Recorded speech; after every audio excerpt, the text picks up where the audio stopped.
예, 이제 코로나 이야기를 좀 해보기 위해서 정재훈 교수와 제가 함께하고 있는데요.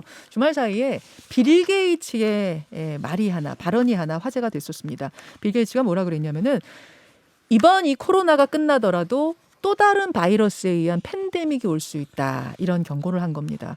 아니 뜬금없이 웬 IT 전문가 빌 게이츠 이러실 분들이 계실지 모르겠는데 빌 게이츠가요, 이 전염병에 대한 관심이 예전부터 굉장히 많아서 재단도 만들어서 뭐 백신 개발 지원도 팍팍 했던 사람이고 코로나 국면에서도 그가 했던 전망들이 상당히 맞았습니다. 예, 상당한 수준의 전문가라고도 볼 수 있는데요. 자, 가천대 정재훈 교수와 함께 자세한 얘기 더 나눠보죠. 정재훈 교수님 어서 오세요. 네, 안녕하세요. 빌 게이츠가 했던 그 코로나 전망들이 진짜 그렇게 좀 맞았었어요? 네, 빌 게이츠 같은 경우에는 전 세계에서 가장 보건의료에 대해서 자선 사업을 많이 하는 사람들입니다. 그리고 빌 게이츠가 그런 자선 사업을 많이 하고 있기 때문에 네. 다양한 정보를 빠르게 접하는 측면도 있고 그리고 연구자들에게도 많은 투자를 하고 있거든요. 네, 그렇기 네. 때문에 감염병에 있어서는 가장 최신의 정보를 종합할 수 있는 사람 중에 한 명이죠. 그가 얘기했던 것들 중에 맞았던 거 뭐 기억나세요?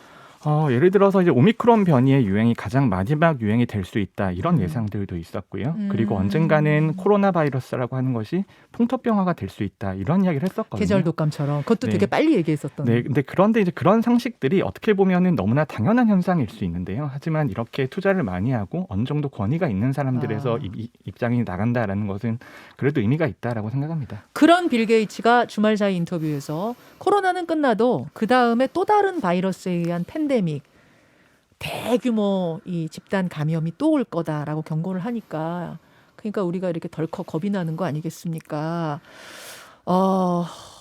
교수님도 동의하세요? 당연한 이야기입니다. 당연합니까? 역사가 증명해주고 있고요. 다음 팬데믹은 반드시 올 거라고 생각을 하는데요.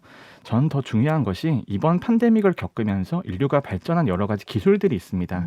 하지만 팬데믹에 대응하면서 잃은 것들도 있거든요. 저는 그런 것이 우리나라에서의 방역 정책에 대한 신뢰, 그 다음에 이제 과학에 대해서 반지성주의적인 입장, 그런 것들이 우리 사회가 잃어버린 것이라고 생각을 하는데 다음 팬데믹이 도달할 때까지 그런 잃어버린 것들에 대해서 회복하는 것이 매우 중요하다고 생각합니다. 그러고 보면 유행의 강도와 유행의 기간만 달랐을 뿐이지 사스 있었죠. 여러분 신종플루 있었죠. 메르스 있었죠. 이번 코로나19 있었죠.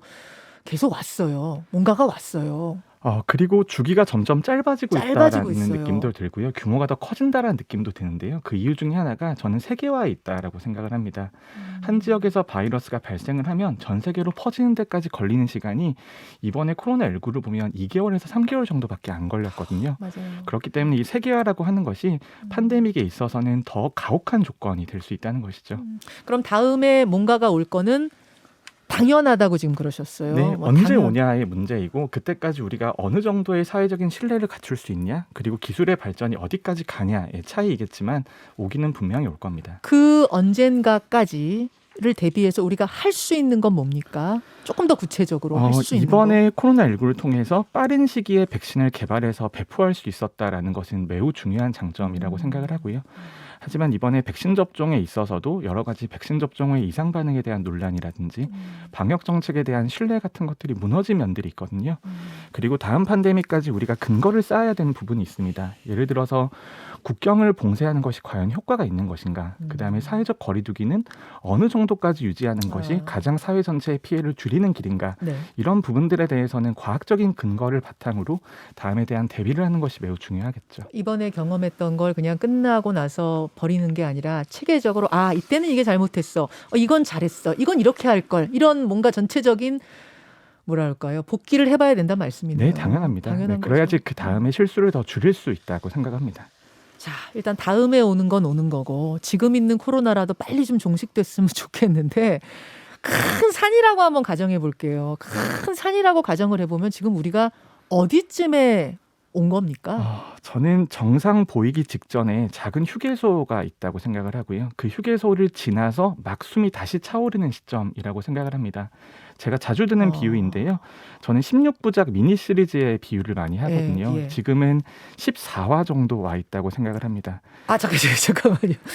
16회까지 있는데 지금 14회 했어요? 네, 14회 정도 했는데 보시면은 14회 정도에 가장 갈등이 고조가 되고 가장 어려운 시기잖아요. 맞아요. 그리고 15화의 갈등이 해결이 되고 16화는 에필로그처럼 나오는 그런 상황인데 예. 저는 지금 14화 정도 와 있다고 생각합니다. 저 그거 들으니까 일단 굉장히 좋아요.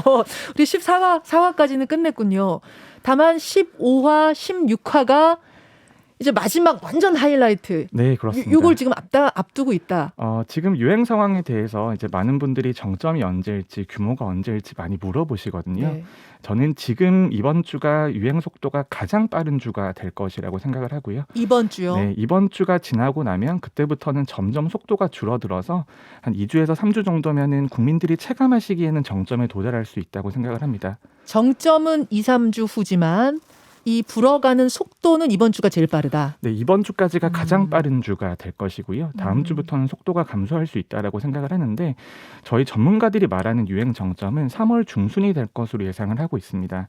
하지만 정점이라고 하는 것이 도달하는 순간은 산봉우리의 정상처럼 기울기가 매우 완만해지는 부분이 존재하거든요. 그래서 3월 첫째 주 정도가 되면 국민들이 느끼시기에는 이제 거의 증가세가 멈췄다라고 느끼실 수 있는 그런 지점이 올 수 있다고 생각을 하고요. 그 정점에 이를 때쯤에 하루 확진자 수는 얼마를 예상하고 계세요? 이제 전문가들이 예상하는 것은 예. PCR 진단 검사 체계가 유지가 되고 있다라는 가정에서의 확진자 숫자를 말씀드리는 겁니다. 예. 하지만 지금은 신속 항원 검사를 쓰고 있기 때문에 아무래도 진단되는 확률이 조금 떨어지거든요. 그렇죠. 그거를 감안하셔서 들으셔야 되지만 저희 팀 같은 경우에는 23만에서 24만 정도까지 바라보고 있습니다. 23에서 24만. 이제 어떤 분은 뭐 30만 얘기하시는 분도 계시고 한데 정 교수님 팀의 모델링은 23, 24만. 근데 이제 전문가들의 예측이 정확하게 몇 명이냐라고 하면 신뢰 구간이 존재하기 때문에 그렇죠. 지금보다 한 2배 정도는 될 것이다라는 예상은 할 수 있습니다만 아까 말씀드렸던 것처럼 이게 신속 항원 검사를 쓰게 되고 그리고 유행 정점에 도달하면 도달할수록 진단 검사 체계의 과부하가 걸리면서 진단율도 떨어질 것이거든요. 그래서 체감하는 것은 한 20만 명 정도가 될 것으로 예상을 하고 있습니다. 여기서 제 얘기 잠깐 하자면 제가 이제 PCR 검사를 월요일에 하고 화요일에 문자 통보가 안 오는 거예요. 그래갖고선 자가진단 키트 집에 있는 거를 했는데 2개 다 음성 한 줄 나왔어요. 깊이 넣었는데도 네네. 깊이 코를 쑤셨는데도 그 순간 문자 통보가 PCR 통보가 오는데 양성이라고 오는 걸 보면서 야 이거 자가진단 키트가 못 걸러내는 게 있는 거구나 그런 생각을 하긴 했어요. 자가진단 키트 같은 경우에는 특히 무증상이나 경증일 경우에는 성능이 많이 떨어지는 것으로 나옵니다. 제가 완전 무증상이었거든요. 네, 그래서 증상이 있는 경우에는 그래도 어느 정도 성능이 나오는데요. 증상이 없을 상태에서는 거의 성능에 대해서 보장하기는 조금 어렵다라고 생각합니다. 그만큼 그러니까 바이러스 검출량이 적기 때문에 그런 네, 거죠. 그렇습니다. 무증상자들은 거의 없기 때문에 네, 몸속에. 그렇습니다. PCR로 막 강제 증폭을 시켜야지만 이게 걸러내는 정도. 네, 그렇기 때문에 PCR 진단 검사를 쓰게 될 경우에는 확진자가 더 크게 나올 수 있는 것이고요. 그다음에 그렇죠. 신속 항원 검사 체계로 바꾸게 되면 확진자가 적어 보이는 현상이 나오는 것이죠. 그 오미크론 초기에 왜 그런 말이 있었잖아요. 오미크론이 크리스마스 선물이 될 수 있다. 즉 치명률은 낮고 전파력은 높은. 그래서 오미크론으로 집단 면역이 형성되면 차라리 코로나 지옥에서 우리가 빨리 탈출할 수 있는 그런 선물. 지금 그 방향으로 가는 건 맞습니까? 저는 항상 낙관과 비관 사이에 현실이 있다라고 생각을 하는데요. 예. 선물도 아니고 악몽도 아닌 그냥 현실이라고 생각을 합니다. 특히 오미크론 변이 같은 경우에는 전파 능력이 매우 높아져 있지만 그래도 치명률이 계절 독감의 2배 정도는 되는 것 같거든요. 예. 이때까지 인류는 한 번도 이런 바이러스를 경험해 본 적이 없습니다. 예. 지금은 확진자가 급격하게 늘어나고 있고 거기에 따라서 지난주부터는 중증 환자도 늘어나고 있는 상태이거든요. 지금의 상황이라고 하는 것이 뭐 정부나 많은 전문가들이 계절 독감처럼 다룬다라는 말씀들을 많이 드리는데 네. 이게 위험도가 계절 독감만큼이어서가 아니라 이 수 말고는 다른 방법이 없기 때문입니다. 지금은 의료 역량이나 대응 역량이 한계가 있기 때문에 계절 독감처럼 다룰 수밖에 없는 그런 불가피한 상황인 거죠. 불가피해서 그런 거다. 항상 말씀드리지만 건강한 사람에게는 감기 같은 혹은 무증상일 수 있지만 결국 우리 주변에 있는 그 지병 있으신 분들, 노약자를 우리가 생각해야 되기 때문에 조심하고 조금 가는 더 부연을 드리면은 네. 접종하신 분들에겐 정말 감기 같거나 아니면 네. 감기보다 더 나을 수도 있습니다. 하지만 미접종하신 분들에 대한 데이터를 보면 델타 변이 대비 중증화율의 감소폭이 그렇게까지는 크지 않다라는 데이터도 나오고 있거든요. 네. 그렇기 때문에 접종을 하시는 것이 아직까지도 매우 중요한 요소입니다. 저는 3차까지 맞고 한 60일쯤 된 상황이거든요. 예. 자, 이제 신학기가 곧 시작이 되는데 초등학교 이하 아이들은 백신 안 맞았거든요. 그 아이들은 뭐 지금 맞출 수 없는 상황이니까. 근데 지금 확진자 중 24%가 10대입니다. 물론 10대 중에서도 이제 중고등학생은 뭐 지금 맞으려면 맞을 수 있는 상황이긴 합니다만 어떤 조치가 필요할 거라고 보세요? 일단 이제 정상 등교를 어떻게 할 것인가에 대한 문제가 있기도 하고, 그 다음에 12세 미만 아이들에 대해서 백신 접종을 어떻게 해줄까에 대한 문제이기도 한데요. 저는 그래도 12세 미만 아이들에 대해서 접종의 길을 열어주는 것은 매우 중요하다고 생각을 했는데요. 아무래도 정부나 당국에서 조금 늦은 측면이 있고요. 지금 준비한다고 하더라도 3월 중순 이후에 접종이 시작될 수 있을 것으로 보이는데, 그렇다면 유행 정점이 지나고 난 다음이거든요. 저는 이제 12세 미만의 아이들에 대해서 전체 인구에 대해서 접종하는 것에 대해서는 그래도 조금 신중한 편입니다만 네. 그 아이들 중에서도 당뇨병이 있다거나 아니면 천식이나 호흡기 질환이 있어서 매우 위험한 아이들이 있거든요.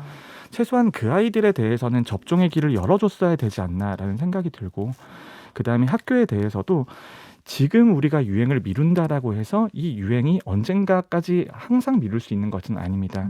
다른 관점으로 본다면 지역사회에서 감염되게 만들 것이냐, 아니면 계약을 해서 학교라는 제도권 안에서 어느 정도 관리되는 상태에서 감염되게 만들 것이냐, 그런 차이라고 생각을 하거든요. 그래서 지금의 유행 상황이라는 것이 피하기가 매우 어렵기 때문에 아이들에 있어서 최대한 고위험군의 아이들의 진단을 빠르게 하고 치료를 받을 수 있는 길을 열어주고, 계약은 하는 대로 하는 게 낫다고 네, 보시는 그리고 거군요. 아이들의 교육권에 대해서는 좀 저는 적극적으로 보장해 주는 것이 맞다고 생각합니다. 알겠습니다. 예, 여기까지 오늘 상황들 좀 전해 듣도록 하죠. 가천대학교 정재훈 교수님 고맙습니다. 네, 감사합니다. 김현정의 뉴스쇼는 청취자 여러분의 참여로 이루어집니다. 트위터, 페이스북, 레인보우 게시판, 그리고 단문 50원, 장문 100원의 유료 문자 샵 1212, 우물정 1212 통해 참여하실 수 있습니다. 김현정의 뉴스쇼, 여러분과 함께 만듭니다.